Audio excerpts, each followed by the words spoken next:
kids here in Arizona, and my organization, Predator USA, we've trained about 11,000 kids, including some pro athletes and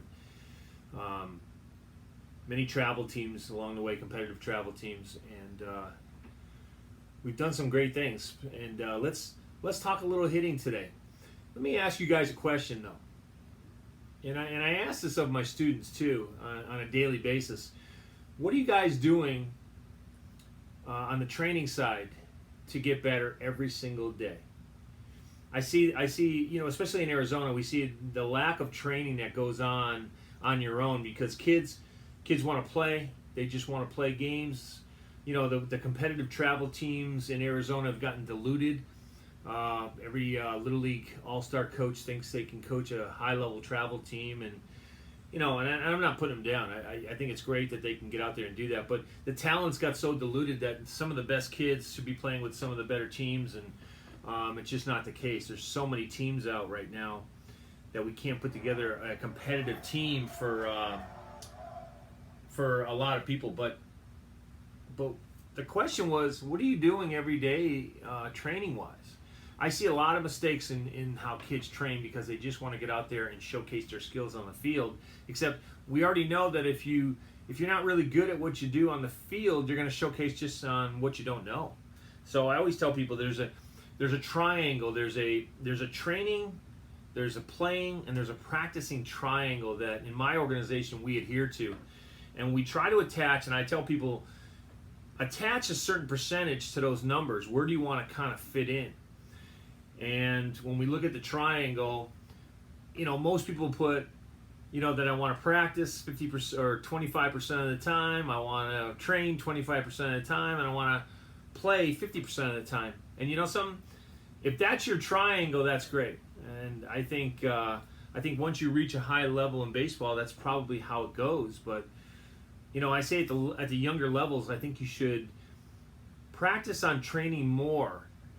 Have your training 50% of the time, have your practicing 25% of the time, and your actual playing and showcasing what you know 25% of the time. Because I just think in Arizona, we play way too much.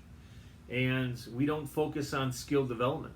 And so when the kids get up to the high school level, they run into the fact that they can't play at that level, and there's only a handful of kids that can actually play at that level because they've spent the time when they're younger to train their way up.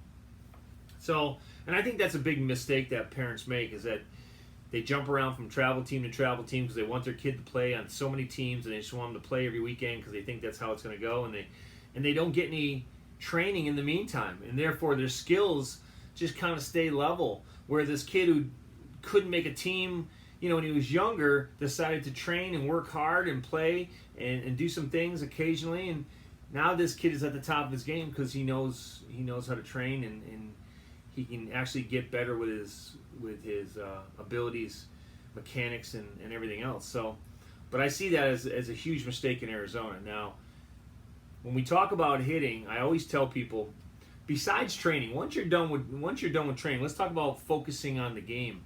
The mental side of the game is really big. I think there's always two people inside you. I think there's a confident guy and a non-confident guy. And I try to tell all my guys, right away, who do you want to be? In my organization, we pass out, sheets called, mental mind sheets, or the blueprint of hitting, where part of it is the mental side of the game. Once your skills are so good and your hand speed is really good and everything goes really well, you really gotta have that mental side game down. And I tell you, hitting really starts on deck.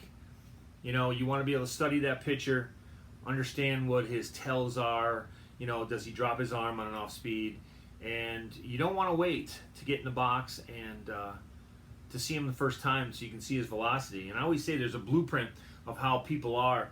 If you're batting fourth or fifth, let's say, those first 3 or 4 guys are going to really set the blueprint of how that guy is going to pitch you. And it's going to vary a little bit.